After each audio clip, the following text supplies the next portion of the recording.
siguro by August po ay meron tayong isang araw, isang Sunday na wala dito si Pastor. Kasi doon ako sa kulit. Kaya pag dumating yung schedule ko na yun, kasi hindi ko alam kung kailan. So mag-a-adjust po tayo. Ano po? Mag-a-announce kami na halimbawa sa linggo wala si Pastor, Sabado natin gagawin. Kailan po ba kayo? Sabado ng ano natin? Sabado ng umaga or Sabado ng hapon din? The same time din? Hapon or umaga? 10. Ganyan na daw. Hapon. So let's make it 3. Pag Saturday. Okay, okay. So, Saturday siguro. Ayan. So, yes. Ganun po ang ating gagawin. At sa una lang po yan, kasi time will come, talagang magiging dire-diretso na yan. Amen. Pag meron na kayong pastor na pogi. Ngayon po ay medyo pogi lang yung pastor. So, tayo po ay nag-uusap about divine exchange, yung pagbibigay at pagpapalit sa atin ng kalalagayan, at tinawag natin itong makalangit na kalalagayan sa tayo. So, ang Diyos ay nakipagpalit sa atin ng kalalagayan mula doon sa isang makasalanang kalalagayan, pumasok si Jesus doon. God stepped on our place that He might take our place. Pumasok siya sa ating buhay, pumasok siya sa ating sitwasyon para ipalit niya yung kung anong buhay meron siya. And we believe na ang buhay ng Panginoon ngayon doon sa langit ay no more tears. No?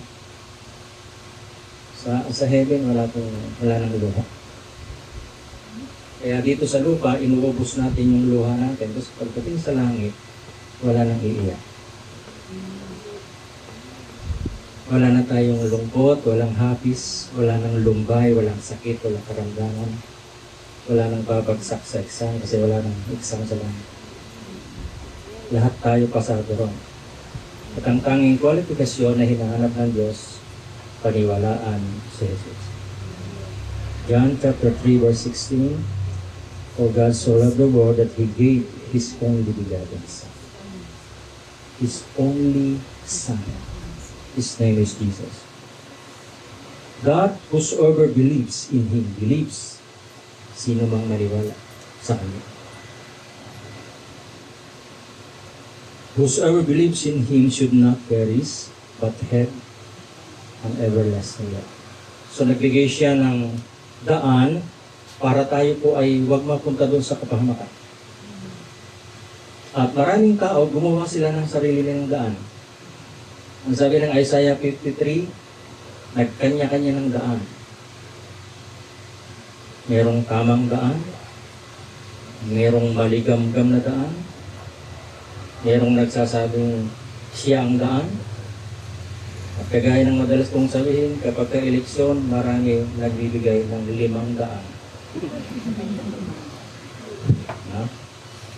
But the Bible says that Jesus said, John 14:6, I am the only way. Sabi niya.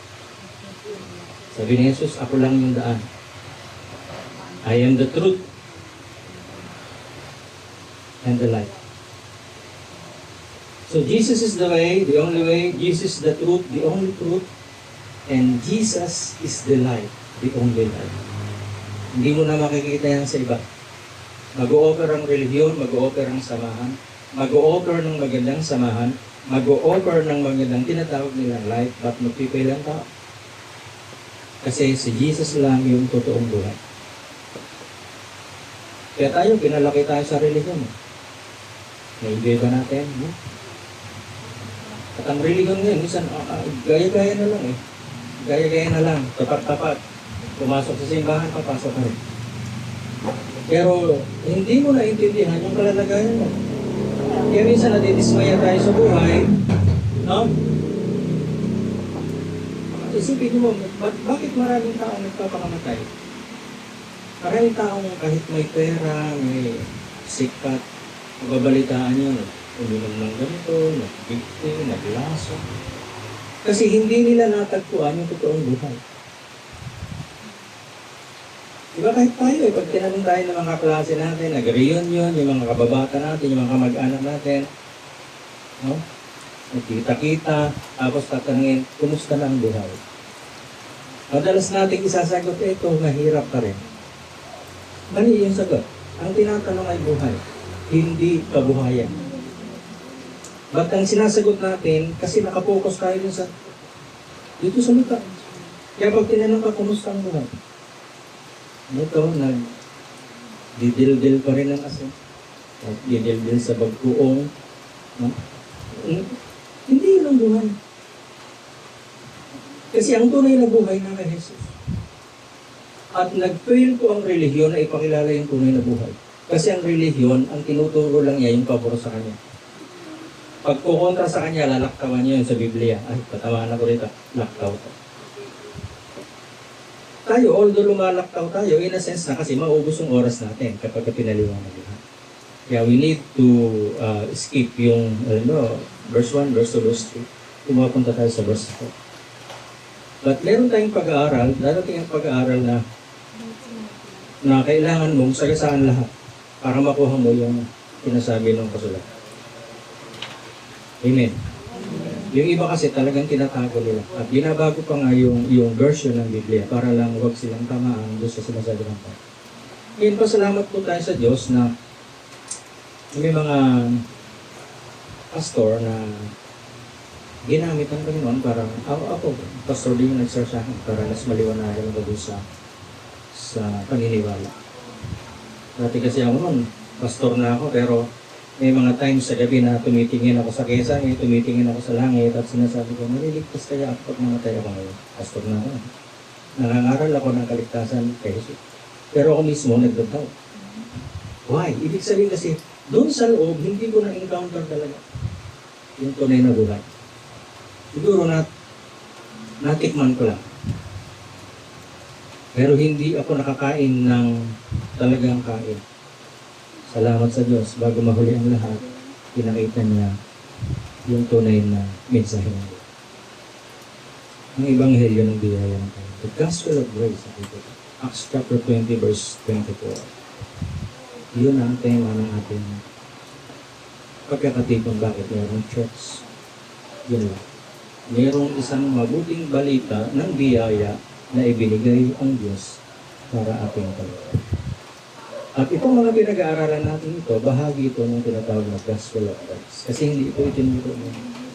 Ikaw ba, Kuya Joma, narinig mo na ito? Hindi, ano? Kasi tinago nila. Pag i-expose kasi nila ito, mawawala ang kita ng religion. Iiwanan sila ng daan. Diba? So, dito po sa atin, ay salamat sa Diyos. Ako, pinagmamalaki ko talaga. Kahit wala akong sweldo rito, enjoy ako na magturo. Diba? Kasi hindi naman tayo sa sweldo tumitingin. Maganda pag may sweldo kasi guguha ko lalo yun. Diba? Kasi makakabili ng lipstick yun.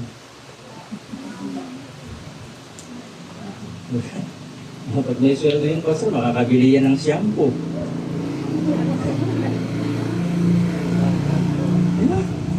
Hindi na ako nagsishampoo eh. Wala akong pangbili eh. Sabi ni Pearl, sa shampoo ba ba kay Pastor? Pilipinan niya. Amen. So, happy po tayo, nakakapag-serve tayo sa Lord. At kung dumating man yung time na dumating yung time na nag-o-offering po kayo, siguro isipin, ay, ito na yung sinasabi ko. Negosyo ko. Nangungulekta na si Pastor.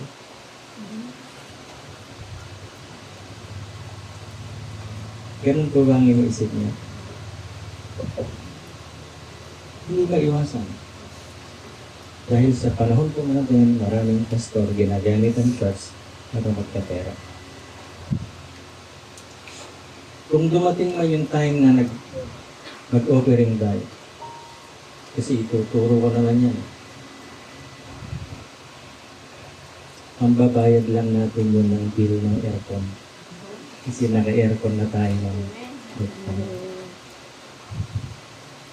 diba?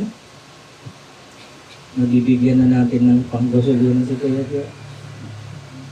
From Los Angeles, Pampanga. sarili niyang ano? May sweldo ba sa rito? Wala. Bakit nagtataga? Na-enjoy niya eh. Diba? Kagabi, binuyat na naman ako. Alas 12 na. Nag-uusap pa kami yung dalawa. At ang pinag-uusapan ay itong gawain. Ano tayo makakapagpatuloy? Kaya nakakatuwang isipin mga kapatid. Lingunin nyo na ng lingunin. Yung mga yan. Kasi isang araw wala na yan. Isang araw wala na yan. Kaya, yung mga paligid natin, lingunin nyo. Titigan yung mabuti.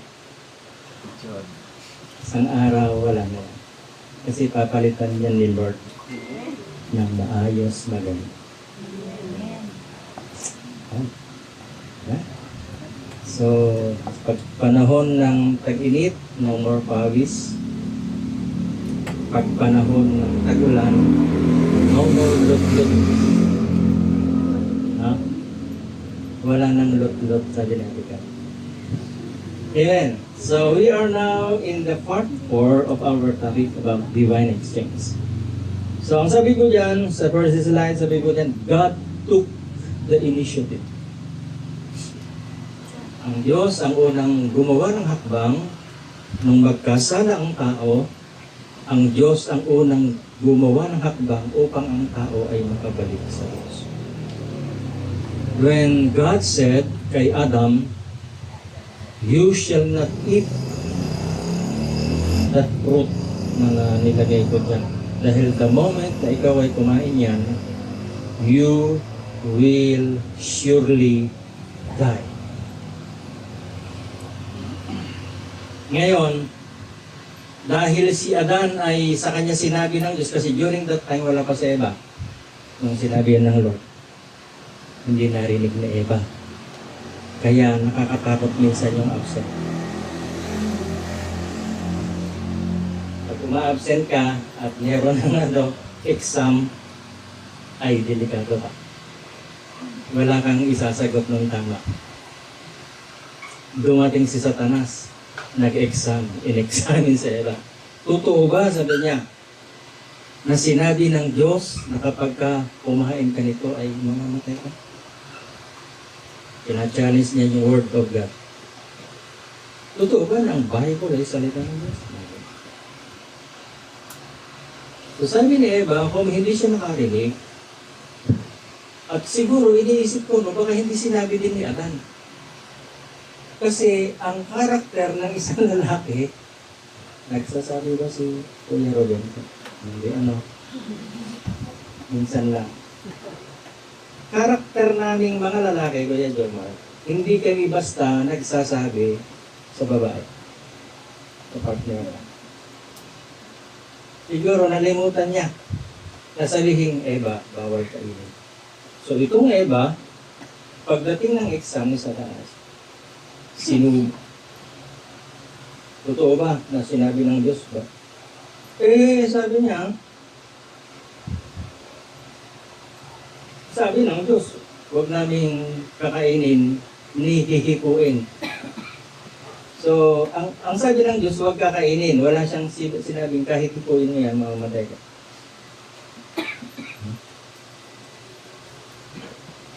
Tignan natin. Hindi ko na kasi nilagay dyan.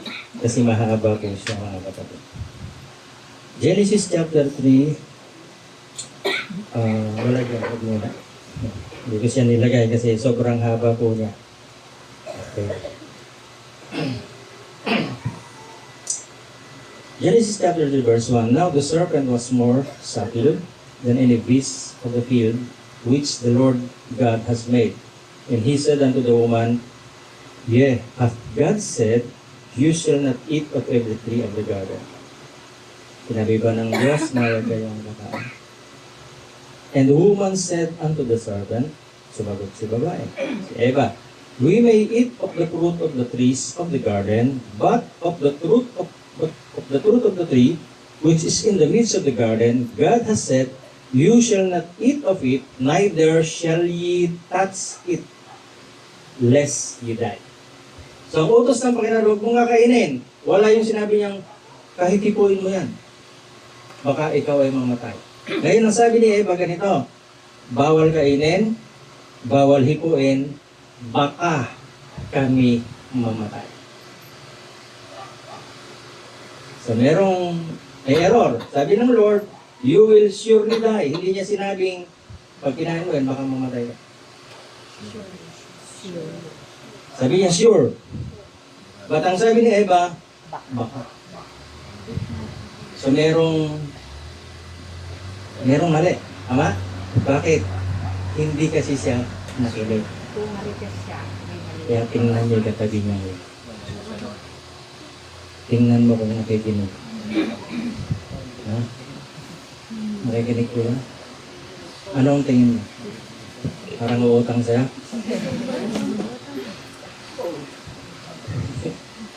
Diba? Sabi niyan, sabi ng Lord, huwag namin kakainin at huwag hipuin, baka kami mali. At yan ang nangyayari ngayon sa mga paniniwala. Dahil doon sa hindi tamang pagkaunawa ng salita ng Diyos, umiiba ngayon ng landas. Kaya sa totoo lang po, ang bawat relihiyon ko ngayon, hindi natin tinutulig sa ang kahit anong relihiyon. Sad to say, na ang relihiyon, hindi niya tinuturo lahat. Kalahating tama, kalahating. Kaya tayo po, nagsisikap po tayo, nagsimula tayo sa ganito, hanggang dumating ang Panginoon, ganito ang magiging buhay natin. Aral tayo ng aral ng Bible. Kaya pwede niyo pong tanungin ang mga nagtuturo kami, pag meron kayong hindi naintindihan, pag merong doubt, pag-aralan natin. Bukas po tayo. Kaya malaya kayong magbasa, pag may nabasa, hindi niyo maintindihan. At nakita tayo, pag-usapan natin. Amen. Kasi mamaya baka meron kayong alam na hindi ko alam. At meron naman akong alam na hindi niyo alam. Amen? Sa ibang relihiyon kasi ay kapag ka-pastor na, nangangaral na, parang hindi na nagkakamali. Parang ang galing-galing ng nangangaral. So tayo po, hindi pa galingan dito.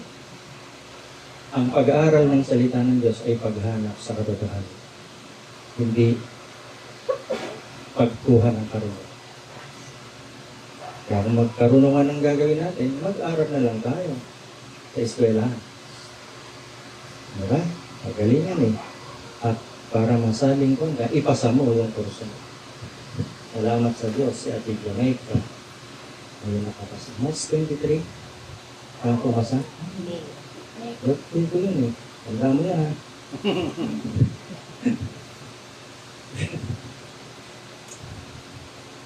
For God has known that in the day ye eat, nalagpala ko isa.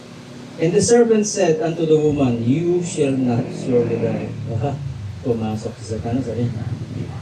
Hindi ka totoo mamamatay pag kinain mo yan. Dahil alam ng Diyos na sa oras na ikaw ay kumain niyan, mabubuksan yung mata nyo at makikita nyo, magiging para kayong Diyos. You shall be as gods, knowing good and evil. Yun yung sinasabi kong kalahating totoo. Kasi, magiging gaya talaga tayo ng Diyos na nakakakilala ng masama mo. But you will never be the same as God. Isa lang ang God. So may daya, may pain. And when the woman saw that the tree was good for food and that it was pleasant to the eyes, natakam siya, masarap to Pilit mo. Sabi niya, masarap. And gave also unto her husband with her, and he did eat. Binigyan niya si Adam. Nag-uwi kay Adam. Ito na, verse 7. Meron yan.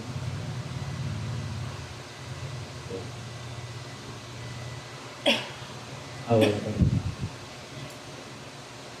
And the eyes of them both were open, and they knew that they were naked, and they sewed fig leaves together and made themselves up. Sige, buksan mo yan natin yung iyan.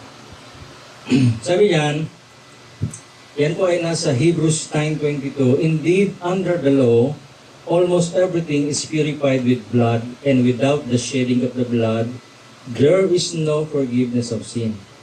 So ang sabi po diyan, kasi sinabi natin, God took the initiative, ang Diyos ako nang gumawa ng hakbang. So ito yung sinasabi diyan, ang Diyos ay nagpatulo ng dugo para pantubos doon sa kasalanan ni Eva at ni Adam. Makikita po natin yan mamaya. Tuloy natin natin, Bek. Sabi po diyan. And that moment, ito na, Genesis 3, their eyes were open, and they suddenly felt shame at their nakedness, so they sewed fig leaves together to cover themselves. So sabi po diyan, nung makain po nila, nabuksan yung mata nila at nakita nilang, oh, nakahubad tayo. Wala tayong damit. Nahiya sila sa isa't isa. Dati hindi sila nagkakahiyaan. Di ba? Kasi niligha sila, wala silang damit. Si Eva at si Adan niligha walang damit. Pero hindi sila nagkakayaan. Kasi during that time, na wala pa yung kasalanan, walang malisya ang tao. Pag sinabing walang malisya, hindi ka taga-Malaysia. Kasi sa Malaysia ay maraming ulit ni Pastor, ano? Para hindi kayo antonin. Ganyan talaga magturo.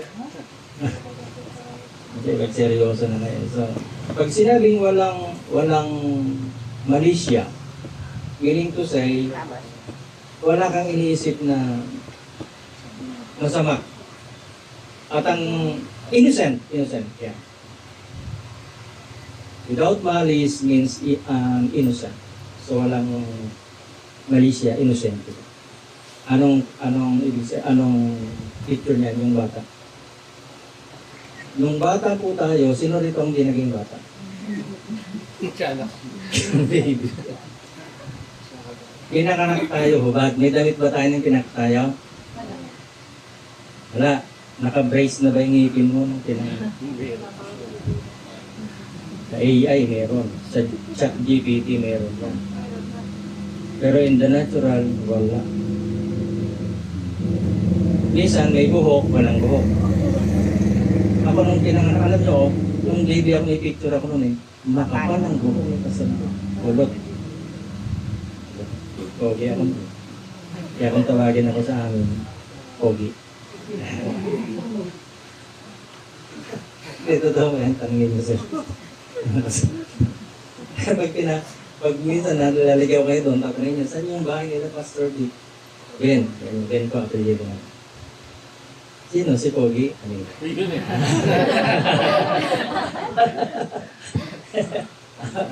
Try nyo lang, punta kayo sa Purok 3, Barangay Antipolo. Pagtanong nyo sa bahay ng Pastor. Hindi nila kilala doon yung D. Kilala nila doon ay si Pogi. Sa tatanda niya, apelyido na yun, Ben. P.E. So, no? Walang malis. Pinanganak tayong wala tayong break, walang bra, ibig sabihin. Ganyan, yung baby, nahihiya ba yan kahit nakahubo siya? Hindi, kasi without malis. Ganon tayo nilikhan. Wala tayong alam sa kasalanan. But nang kumain ng pinagbabawal na puno, prutas, pumasok yung malis. And then sabi ko dyan, their eyes were both open. Ay, sabi, nahiya siya asawa niya. Nakita niya, usapang kailangan kasi ganito eh. Nakatayin na sa college nito. Kung mag-asawa, walang alis. Tama? Yes. Kaya nakakapag-sex eh. Dahil walang hate. Pangit mo, walang hip. Pangit ano? Pag ganun Tagalog. So, walang malis. Walang malis. Pero pag hindi mo usawa at naghubad ka, may malis to. Tama? Ako kanya? Kasi merong sin. Sa mag-asawa, gaya ni Eva at ni Adam, walang malis. Ganun tayo niligaw ng Diyos. Pumasok si kasalanan. Ito na, anong ginawa? Huwag mong alisin dyan natin. Sabi dyan, suddenly they felt shame, nahiya. And they saw their nakedness. Nakahubat tayo. Anong ginawa? They sewed fig leaves, tumahi ng dahon ng puno ng igos. Yung fig leaves is igos. Hindi ko alam kasi wala tayong ganyang puno dito sa Pilipinas. Ewan ko sa hindi, sino napunta dito ng Middle East? Sa Japan pala siya. Middle East, merong puno ng igos? Wala rin. Wala rin. Kasi doon lang meron sa Israel. So iniisip ko, siguro malalapad yung dahon nun. Kasi kayang takpan yung kanilang kahubaran. Sabi natin kanina, balik mo doon sa una Ate Beth, yung unang slide, God took the initiative. Ang Diyos ang unang gumawa ng hakbang para yung ating kasalanan takpan. Pero ang purpose niya doon talaga, yung original plan is burahin. So, mahabay pag-aaralan natin ng kapatid. Doon muna tayo sa tinakpan. God took the initiative. Anong ginawa ng tao? Balik at ulit. Gumawa sila ng sarili nilang pantakip. Umakbang sila. Umakbang sila ng sarili nilang. Gumawa sila. Ganyan ang trabaho ng relihiyon. Tinatakpan yung ating mga kasalanan pero hindi niya kayang alisin. Tinakpan. Kasi ang tunay na nag-aalis ng kasalanan ay yung Jesus na ipinako sa krus. Ang tawag sa kanya ng Bible, the Lamb of God that takes away the sin. Ang kordero ng Diyos na nag-aalis ng kasalanan ng, pwede ba natin kantahin? Kordero ng Diyos na nag-aalis ng mga kasalanan ng sanlibutan. Stop. Huwag na yung maawa kasi matagal masyado.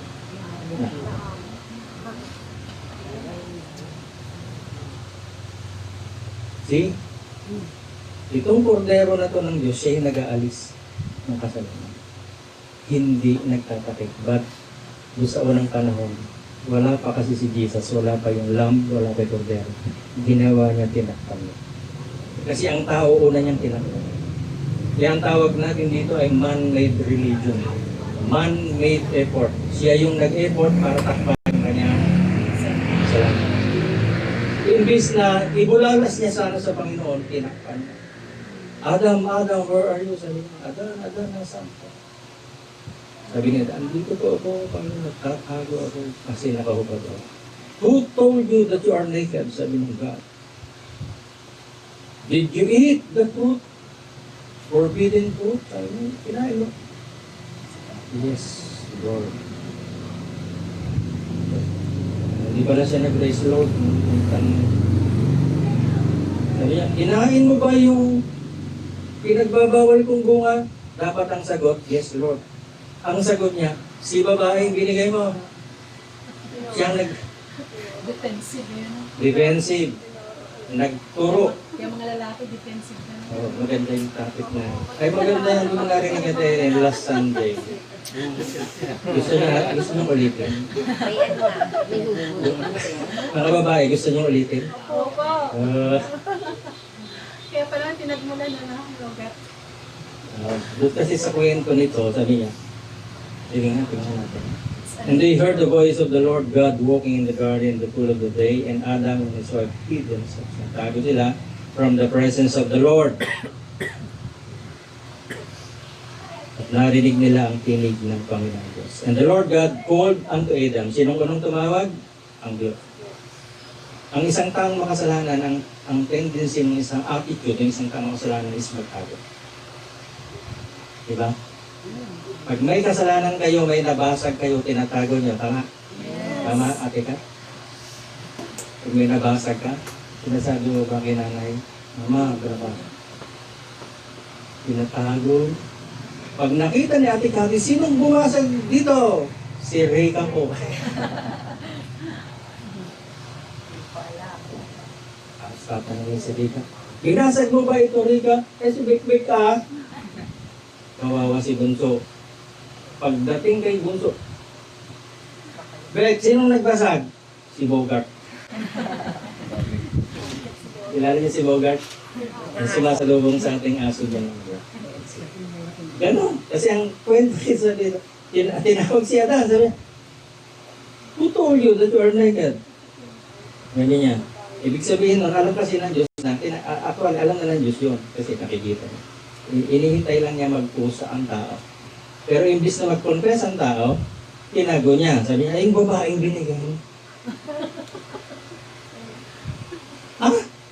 Hinarap ni God, si Eva. Totoo bang, kinain mo? Tinuro naman niya si Satanas. Eh, yung ahas, tinukso. Ngayon si ahas, si Bogart, wala nang naituro kasi hindi niya. Hindi naman sa tao. Lingon-lingon si Satanas. Wala talaga. Sige, ganun. Ahas eh. Eh, Diyos yun. Nagbaw na lang. Sinumpa siya ngayon. Diba? Recap sa ating pinag-aralan. Mahaba to. Divine exchange. Alam nyo, gusto ko magturo ng ganyan kasi para naintindihan. Series. Parang Netflix. Ngayon sa mga hindi nakapanood nung nakaraan kasi absent ulitin natin. Dito. And the Lord God said to the serpent, because thou hast done this, thou art cursed above all cattle. Kasi ikaw yung may kasalanan, sumpain ka sa lahat ng makahalo sa tao. Igagapang mo ang iyong belly, ang iyong tiyan, and kakain ka ng dust. Ang ginag dito, alabok. Sa buong panahon ng yun. Nakita nyo ang ahas, manunukasan ng tao. Kasi dust tayo eh. We are created from dust. Ito ka. Ituro natin yun. Maganda siya pag-aralan. Sorry. At sabi niya dun sa babae kasi sabi niya, verse 16, and I will greatly multiply thy sorrow and thy conception. Bibigyan kita ng kalumbayan sa iyong paglilihi at sa iyong pangalan. Kakaroon ka ng pangalaman. So natakil natin ito last Sunday. Tama ba last Sunday? Okay. So sabi ron ay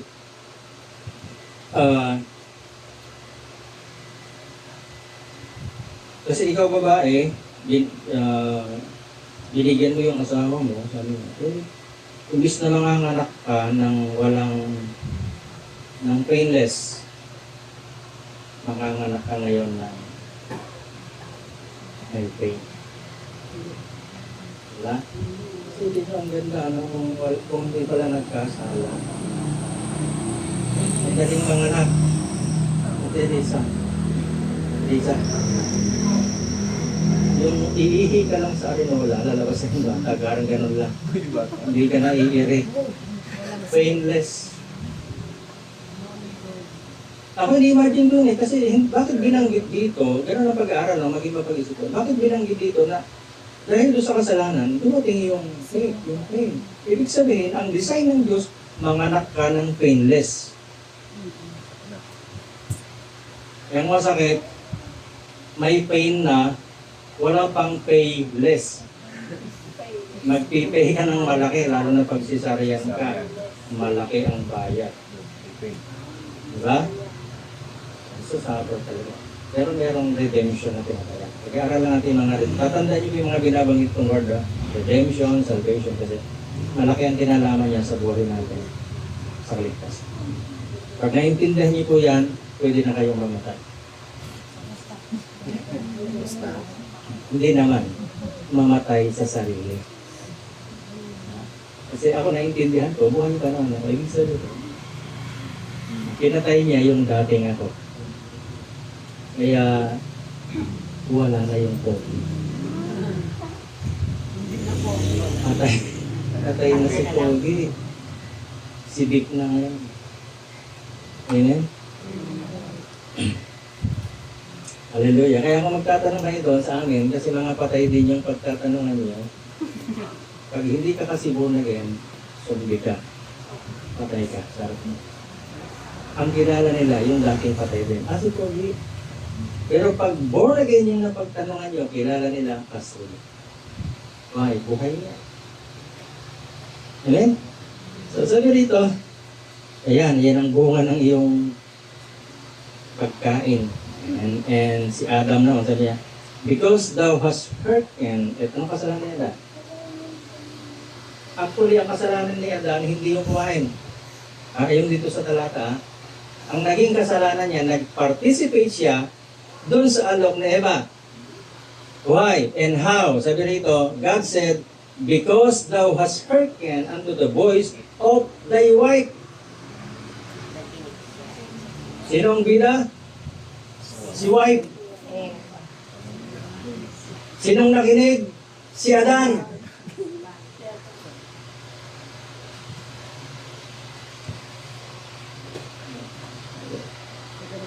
Pag mo akong papauwiin, pag nasa inuman ako, sabi ni tatay, malaki ang ano ko. Sabi niya, kinagmahal. Ako hindi ako mapauwi ng misis ko. Talaga ba pare? Mga lasing niya, hindi ako napauwi niyan. Macho to. Yung pala andun sa likod si nanay. Pag ganun ni nanay, uwi si tatay. Laban ng labagan.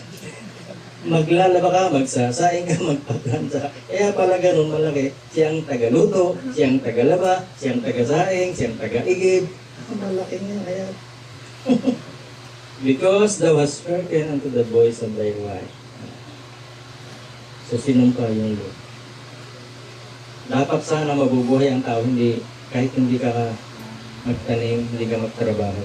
Design ng Lord yun, ang Diyos ang magpapakain. Pero dahil doon sa sumpa, sabi niya, magbubungkal kayo all the days of your life. Natubos na ba tayo? Yun ang pag-aaral natin. Kung natubos na ba tayo doon? Yung pagbubungkal, ibig sabihin, pagtatrabaho, kubahain mo yung sarili mo, pagtatrabaho, buong all the days of your life, yun ang sumpa na inabot. Gusto mo ba yan? Yung mamamatay ka na, nagtatrabaho ka pa. Hindi ka man lang makapunta dun sa ilog, may ilog na rito. Ilog Baliwa doon. Naliliguan ba yan? Hindi, Marami. Dahil sa Marami, welcome to Bungabon. Marami kaming ilog doon. Nakarating sila ate-ate doon. Nasa June. So, hindi ka lang nakaligo. Kasi gabi na sila. Kasalanan ni Kuya Jo. Nasira yung aircon. Imbis na nakaligo tayo doon sa ilog. Bagay, may marami pang arawan ito.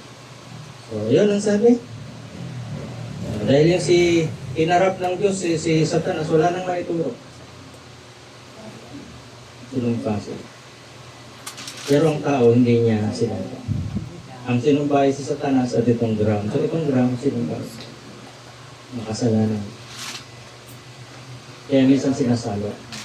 Ang isang pangako ng Diyos, pag tinanggap mo ang Panginoon, dala-dala mo ngayon yung blessing.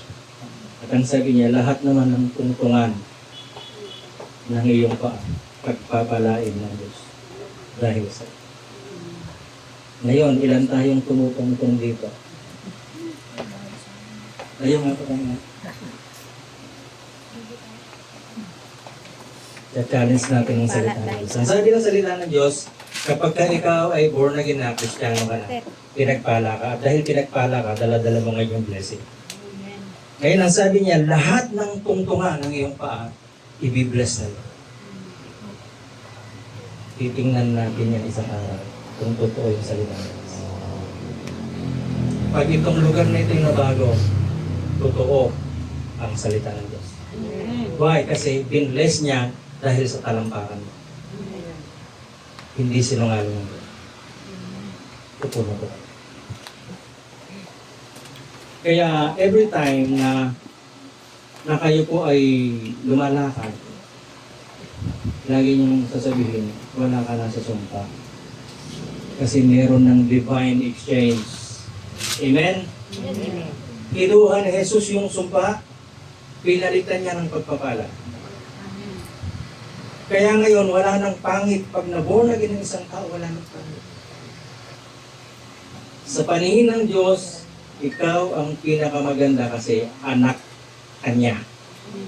Amen? Kaya po ako naging pogi. Alam niyo kung bakit? Tinawag ako ng nanay kong pogi. At sinasabi niya yung anak ko pogi. Diba? Ibig sabihin, pag ikaw nanay ka, ikaw tatay ka, hindi ka papayag na ang anak mo pangit. Kahit totoo. Diba? Hindi ka papayag. Kasi anak mo yun eh. Amen? Ganun ang Diyos. Tinubos na tayo sa sumpa, pinalitan niya yung ating identity. Pagkakailan na.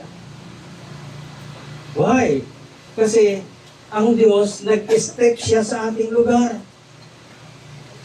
Jesus stepped on our place that we might take His place. Lumagay siya sa ating lugar upang yung lugar naman niya ang ating maging kalalagayan. Mahirap ba ang Diyos? May sakit, masasakitin ba ang Diyos? Yun yung pinalit. Kaya dapat pag naintindihan po natin yan, maranasan natin sa buhay. Why? Because merong divine exchange. Okay. Sabi po dyan, Genesis 3 verse 21. Ayan, doon tayo. Mula. Ang ilang slides siya. Pang-5, Ate Beck. Ayan. And the Lord God made clothing from animal skins for Adam and his wife. So kanina, nung magkasala si Adam, gumawa sila ng apron. Gumawa ng tapis. Now, ngayon, sa verse 21, ang Diyos naman ang gumawa. Kaya sinabi natin, God took the initiative. Kasi hindi kayang iligtas o takpan nung ginawa ng tao yung kanyang kahirap. Kailangan ang Diyos ang gumawa ng pantakip. Noon, kasi sa panahon ni Jesus hindi natakip, binura yung kasalanan. Tinanggal. Why? Kordero ng Diyos yung nagwalis. Tingnan niyo pong mabuti. Sabi niyan, gumawa ang Panginoong Diyos ng kasuotan. Mula saan yung kasuotan? Nakita niyo po ba yung monitor na babasa niya? Made clothing from animal skins. Balat ng hayop. Tanong. Kasi ang Bible hindi niya elaborate yan. Ganun siya katalinghan. Tanong, saan kumuha ng hayop ang Diyos? Ng balat ng hayop, saan kumuha ang Diyos ng balat ng hayop na ipinang-cover doon sa kahubaran ni Adam and Eve? Sa hayop mismo. Tama? Kasi balat ng hayop eh. Ngayon, kung siya ay kumuha ng balat ng hayop, did God kill the animal? Sa tingin niya?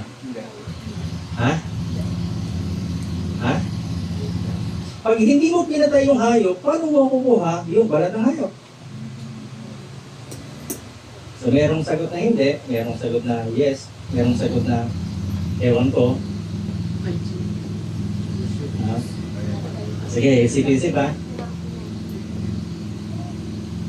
Paano nakakuha ng balat ng hayop ang Diyos kung hindi niya pinatay yung hayop na kinuha niya ng balat, pinangbalabal kay Adam at Eva?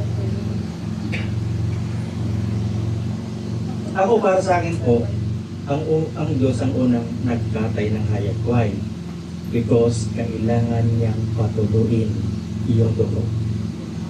Kung walang pagbuhos ng dugo, walang kapatawaran. Amen? Balikan natin yung isang slide at yung unang-unang slide yata yun. Ayun. Indeed, under the law, almost everything is purified with blood. And without shedding of the blood, there is no... Balik tayo sa Genesis 1. See? So, ibig sabihin, ang Diyos ang pumatay. Because God need the blood para matakpan yung karumihan ng tao. Ako kanya? Wala namang sinabing ganyan sa pastor. Pastor, wala namang ganyan sinabi sa Biblia. Binigyan po tayo ng isip ng Diyos para gamitin. No? Pwede nilang i-contest yan. Basta ako, ang tatayuan ko, ang Diyos ang pumatay. Hindi naman sinabing si Adam. Kasi doon, sinong gumawa? The Lord God made clothing. Siya gumawa ng damit. From animal skins. So doon pa lang sa una, kaya natin sinasabing God took the initiative. Ang Diyos ang unang gumawa ng hakbang para takpan ang kasalanan ng tao. Ito yon. Ang tao gumawa ng sarili niyang paraan. Sabi ng Lord, hindi pwede yan. Ito dapat. Blood of an animal. Kukunin ko yung balat, patutulugin ko. And from generation to generation, ginawa ko nila yan. Pagbubuhos ng dugo. Kasi iniisip nila, yung mga unang tao, yun ang pang atonement. The word atonement, ano ba yung tuloy? Atonement. Ginagamit yan ng Catholic Church. Alay. Actually, yung word na atonement, sa original, siya is pampalubag, loob. Para hindi patayin ng Diyos si Adan, ang pinatay niya hayop. See? Kasi ang kasalanan, sabi ng Bible, ang kabayaran niyan ay kamatayan. Isipin niyo gano'ng kamahal ng Diyos ang tao. Imbis na lilikurin niya si Adan at si Eva, hayop yung pinatay niya in the place of Adam. Sa lugar ni Adam, yung ibig sabihin yung sa estado ng buhay ni Adan, imbis na siyang patayin, hayop yung pinatay. Inalay ngayon yung dugo. So, merong exchange. Nakuha niyo ba? Okay. And then, God promised the Redeemer. Pinangako niya ngayon na merong darating na manunubos. At yan, Genesis 3:15, I will put enmity between you and the woman, and between your offspring and her offspring. He shall bruise your head. Ang tinakausap niya rito ay yung ahas. Sabi niya, pag-aawayin ko ang iyong binhi at ang binhi ng babae. Tinutukoy niya si Eva that time kasi may binihing manggagaling kay Eva, yun ang papatay kay Satanas. Kaya sa history ko, pag-aaral natin, dahil narinig yun ni Satanas, wala nang iniisip si Satanas, kundi hadlangan yung plano ng Diyos na redemption. Kaya, kita nyo alam niyo ba bakit pinatay ni Hitler yung tinatawag na Holocaust, yung ilang bilyon yata yan na Hudyo? Gawa ni Satanas, pinasok ni Satanas si Hitler, pinapatay yung ito kasi akala ni Satanas manggagaling doon yung Redeemer. Hindi niya inakala na si Jesus yung Redeemer, patay na si Jesus that time. Hanggang ngayon inaabangan niya yung binuhin na sinasabi. From generation to generation, ang unang pinatay niya, si Cain, si Abel. Sino yung namatay? Kain. Cain, pinatay ni Abel. Ano ba? Yes. Pinatay ni Abel? Okay, baka magkabalik ka, pero yun na yung thought. Bakit? Ang thought kasi noon, para hadlangan yung manunubos. Pagdating sa panahon ni Noe, bumaha. Naubos ba ang tao? Yes. Alam niyo ang purpose noon? Para patayin yung darating na manunubos. Nagtira ang Diyos kasi yung purpose ng Diyos nangyayari hanggang sa panahon ni Moses. Lahat ng batang Lalaki. Unang pinanganak. pinang no? Actually, kaya si Moses kasi kaya Moses ay saved from water. No? Nung panganak si Moses, pinatay lahat ng baby. Kasi iniisip ni Paraon ng hari ng Egypt na ginagamit siya, baka doon manggaling yung tagapagligtas. Yun, hindi. Ngayon, ito na siya. Pinatay ni Satanas. Akala niya panalo siya. Kasi yung Redeemer talaga eh. Nanatili bang patay ang tao? Hindi. Kasi siya yung promise na Redeemer. Susunod ang tagay. Okay. Nabasa na natin yung susunod. Wala na lang. Bakit? To be eh?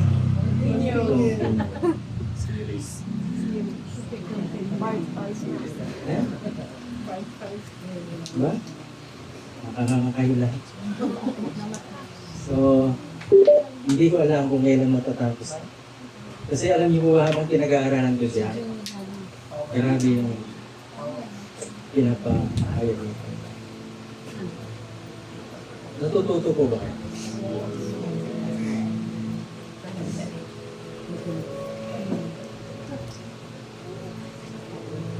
Ay, iba yung nararamdaman ko. Kasi, ang Diyos kasi, pinalaki tayo ng relihiyon. Patay ang Diyos.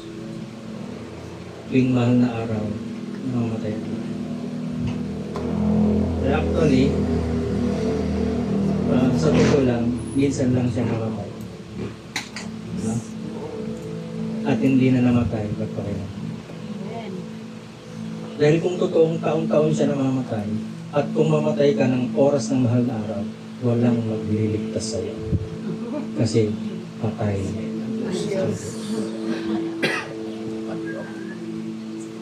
Kaya, pinaniniwalaan natin yung sinasabi ng Bible na minsan lang siya namatay. Para mag-offer ng kaligtasan. Lagi niyong tatandaan, yung buhay natin, gusto niyang palitan ng buhay niya.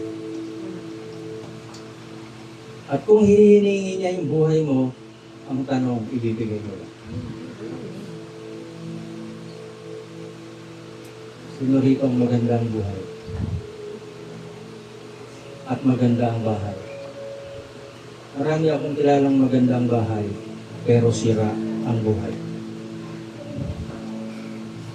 So ang buhay na pinag-uusapan natin hindi nakikita sa magandang bahay. Now, kapag ka ang Diyos pinapasok niyo sa buhay niyo, yung sira niyong buhay, aayusin niya kasama ng bahay niyo. Ganon siya kabuti. Amen? Amen. Yeah. I feel the presence of the Lord. Grabe. Nararamdaman ko yung presence niya. Hallelujah. Gusto niyo makipagpapalala. Kaya lagi kong sinasabi noon sa una natin. Kung pupunta rito si Governor Umali at makikipagpalit siya ng wallet ngayon sa makikipagpalit pa. Yes. Ayaw na. Dati ayaw niyo. Meaning to say, pag nagpalit kayo ng wallet, mas makapal yung wallet ni Gob kaysa sa wallet niyo. Ngayon, ang Diyos nag-offer siya. Gusto niyang yung actually meron ng divine experience. Ikaw lang ang magdidesisyon. Kung gusto mong maranasan yung buhay niya sa buhay mo, then go on. Bigay mo yung buhay.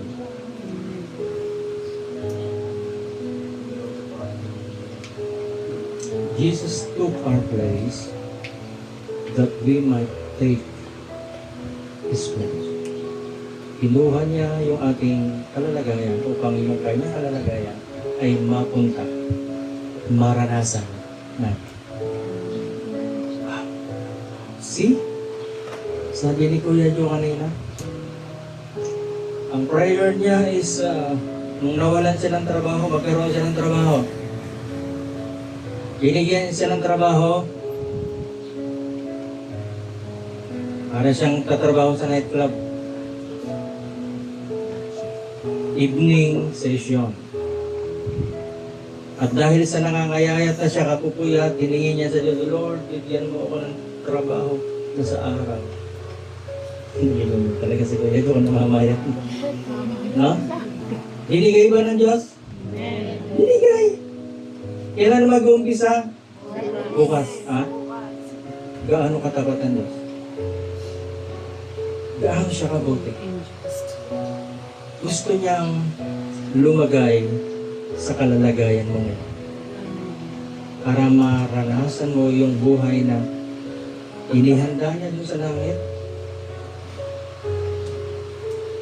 As thy will be done on earth as it is in heaven. Gusto niya yung kanyang kalooban, yung kanyang kaharian, maranasan mo kahit nandito ka lang sa lupa. One day, mga kapatid, sabi ko natin, no more look-look. Ha? Hindi na tayong mag-high heel pagpunta nyo rito. Hindi na tayo magdadaan sa look-look. Because God is going to change this place. Hallelujah. Paguhin ng Diyos. Amen. Wow. Totoo. I remember the first day na pumasok ako rito. Sabi ko kaya, teka, tingala akong ganyan. Pwede ng church to. Narinig ng Diyos. At desidido ang Diyos na ayusin to para yung mga anak niya ay masarap sumamba that time. Hindi tayo makaka-distract sa kapitbahay. Kasi naka-aircon tayo, soundproof. No? Lalagay tayo dyan ng drum set, lalagay tayo dyan. Kaya yung mga kapatid natin na nasa backup o worship team, ay banatin nyo na yung inyong mga vocal cord. Pwede na kayong sumigaw pag nag-worship tayo. Hallelujah. Tumayo po tayong lahat. Thank you, Lord Jesus. Hallelujah. Thank you, Lord. May I ask everyone to say it to the Lord, Lord, I give you my life. I give you my life. I offer my life. Yun ang binibigay ko yung buhay ko sa inyo. Hallelujah. Hallelujah. Thank you, Jesus. Thank you for your presence, O God. Panginoon, sa hapong ito, Panginoon, salamat po sa magandang panahon, pinagbigyan mo kami. Hindi bumuhos ang malakas ng ulan upang marinig ng iyong mga anak ang mensahe ng buhay, Panginoon. There is a divine exchange, Father God, na ino-offer mo sa bawat isa po sa amin. Gusto mong lumagay sa aming mga kalalagayan upang ang iyong kinalalagyan ngayon ay maranasan po namin kahit dito pa lang kami sa lupa, Panginoon. Ama, sa mga sandali ito, we open our hearts. We open our lives unto you, O God. Binibigay namin sa iyo ang aming mga sarili ngayon, Panginoon. Binibigay namin sa iyo ang aming buhay, Panginoon. Yes, Lord. Hallelujah. Taas nga po natin ang ating mga kamay sa Panginoon. Hallelujah. As a sign of surrendering our lives to God. Pwede po ba natin itaas ang ating mga kamay bilang tanda ng pagsuko sa Panginoon at magsasabing, Panginoon, bahala ka na sa buhay ko. Narito, binibigay ko sa iyo. Oh, hallelujah, Jesus. Thank you, Holy Spirit. Thank you, Holy Spirit, for your presence, oh God, in this place. Oh, hallelujah. Panginoon, sa oras na ito, God, bukas ang aking puso, Panginoon. Pumasok ka. Pagharian mo ako, Panginoon. Upang maranasan ko ang buhay na iyong ipinangako, Panginoon. Upang maranasan ko ang buhay, Panginoon, na iyong ini-offer, Panginoon. Oh, hallelujah, Jesus. Thank you, Lord. Oh, glory to your name. Glory to your name, Father. Ama, sa mga sandaling ipong ito. Salamat po sa mga kapatid na ito, Panginoon, na naghahandog ng kanilang mga sarili ngayon, Panginoon. Salamat sa mga kapatid na ito na nagbubukas ng kanilang buhay, Panginoon. At binubuksan ng kanilang puso kasama ng kanilang isipan upang lalo ka pa nilang makilala, lalo ka pa nilang maintindihan, Panginoon, sa iyong mga salita na iyong inihahayag sa amin sa lugar na ito, Panginoon. Lord, hayaan mong makilala ka namin in a very personal way, O God. Sa iyong sariling paraan, hindi sa paraan ng tao, hindi sa paraan ng sinuman. Let your way and let your will be done. Thank you, Abba Father. Panginoon, maraming salamat po. Salamat po. Uuwi kami na baon-baon ng kalakasan na nagmumula sa iyo. Ang encouragement, ang inspiration, Father God, that we can walk victoriously in this life sa kabila ng maraming hamon ng buhay, Panginoon. As you lead us into a procession of triumph, O God, lagi mo kami idinadala sa parada ng tagumpay na binayaran mo ng iyong sariling buhay, Panginoon. Salamat, Panginoon. As we declare today, O God, in Christ, we are more than conqueror. In Jesus' name we pray. Everybody say, Amen. Amen. Hallelujah. Thank you, Jesus. Maraming salamat po sa ating lahat. At pagpalain po kayo ng Panginoon till next meeting po natin. And God willing, sa Sunday po, kung wala po akong schedule sa kaya po, ay mag-a-announce na lang po kami sa ating GC. At sa bawat isa, mga friend po tayo, ay mag-announce po tayo. Amen. Amen. Hallelujah.